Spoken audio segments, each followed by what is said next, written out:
This is wildlife biologist Eric Orff with my New Hampshire YouTube channel. This afternoon I've got the pleasure of talking to Stewart Yeaton. He and his brother run the Yeaton farm here in town for a number of generations. We'll ask him about that. What I'm most interesting this year is what impact the drought has had on his ability to feed his cattle this winter. So Stu, tell us a little bit about the history of your farm and your family running it, and then about what's happening here with the corn that you've been chopping today right behind you.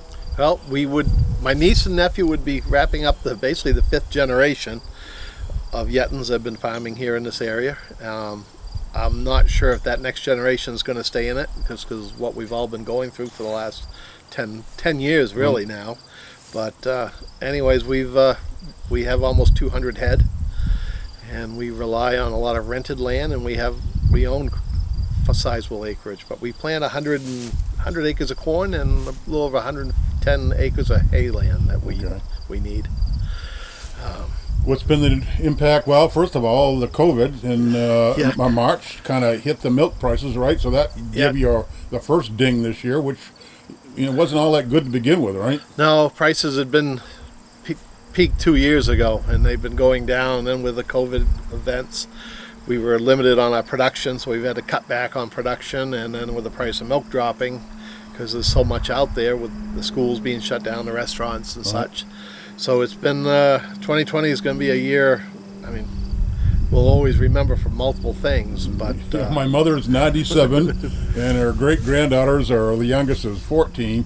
So here is 4 generations that will remember this year probably particularly different than the rest of their lives. Yeah. Even my mother, who's almost 100 years old, this is trying for her. Oh, it's just different. There's no way else of putting it. But now I think we've had 0.12 inches of rain in Concord so far in September. I saw yesterday. We got a sprinkle, nothing much more than a heavy dew for moisture this morning.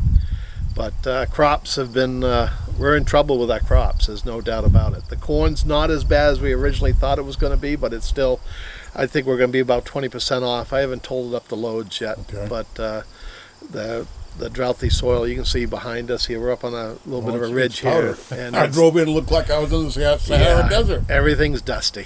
I mean, we're checking filters every morning, cleaning things up, but the corn's a real tough plant. It'll grow, and you get some height to it, as you can see on some of it. On mid-row there, it looks pretty good. But it won't make an ear. And so a lot of our corn didn't have ears. It was stunted. So it's really that is probably the most important. You need that grain. Corn, right? Yep. And what's hurt us the most it's kind of slipped under the radar is the hay crop. Okay. Because we didn't get that much moisture after May for a while there, and so your first crop was way off, and then second crop was okay. Well, that field across from my house, it took like 2 or 3 weeks to even green up again after you cut in May. It was like a long time before it turned. And after we'd cut in second crop, we're concerned that we're not sure what we're going to have next year, because it looked like it was dead. Oh wow! And we utilize a lot of liquid manure, and by giving it that kick, we've brought some of these fields back. Not enough to get much this year.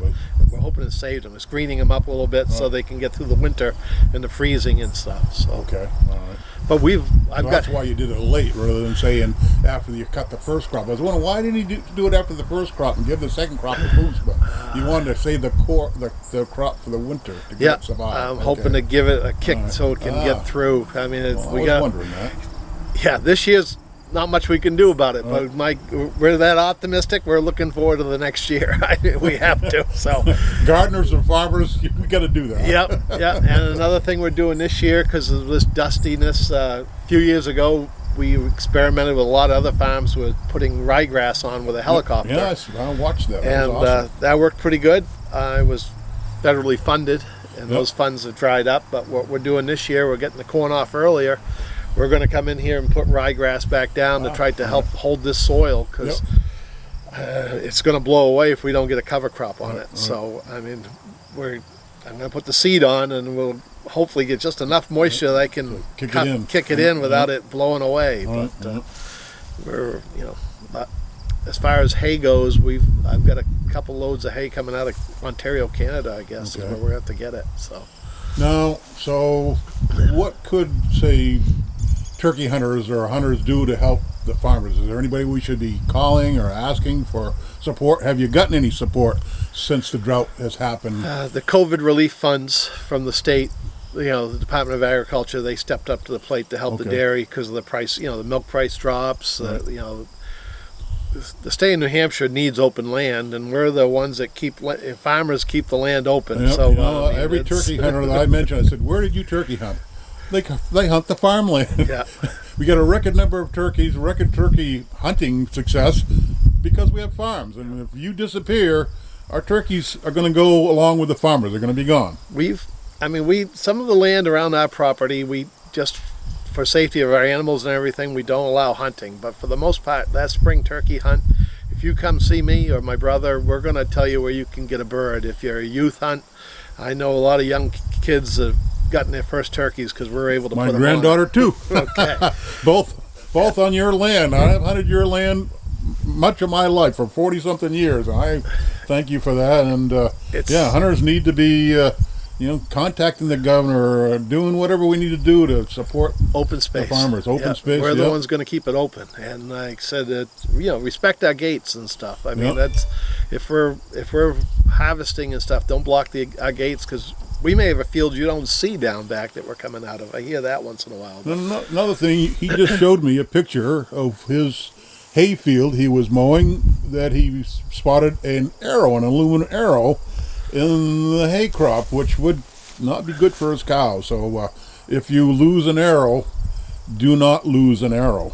You've got to find them. And by rights, you're supposed to have your names on them. And this is a questionable hunter. He obviously knows this. There's no name on it, no address, no anything. So we're fortunate to catch it, because if we chop that up into pieces and the cow had eaten it, because a cow eats 100 pounds of feed a day. When they're taking big gulps, they wouldn't see it. That'd get into her stomach, lacerate the stomach lining, and it would kill her. So I can't afford to bury any animals any year, especially this year. So, Wow. But any of the hunters, like I said, the turkey hunters would, like I said, just keep promoting agriculture, because the corn land out here is, we spill a little bit, or when we stockpile the cow manure in the wintertime, I try to get these piles out to watch those birds rip them apart in the wintertime. Yep. We help those birds keep coming back. I can tell you the number of turkeys I've watched on your manure piles over the years, and not just turkeys, flocks of ducks and crows and ravens. Everybody, and probably by nighttime, foxes and coyotes are probably enjoying what they can find there, or the animals that are attracted by it. So they're very, Ted Walsky, the turkey biologist, really said how critical farmers were to our turkeys in particular, but all wildlife. This is the habitat that we need to support good numbers of wildlife. And just today alone, when we were finishing up this field right behind us here, I had 4 woodcock running around in front of me. Oh, really? Some of the small ones and a couple bigger ones. And then yesterday, the lower field here, I'd been cutting for an hour or so, and a big old coyote come walking right out in front of me. Yeah. So, I'm seeing more wildlife this year. What did you see a little while ago here? And I finished up the field right here, and I had about 12 rows left, and all of a sudden, big old Yogi Bear comes running right out in front of me, hightailing it over the hill. And I appreciate him. He didn't do any damage to our corn, but I know he can. So, But look at the wildlife you're seeing while you're chopping your corn. I do enjoy watching it. And a pair of red-tailed hawks dancing. They were dive bombing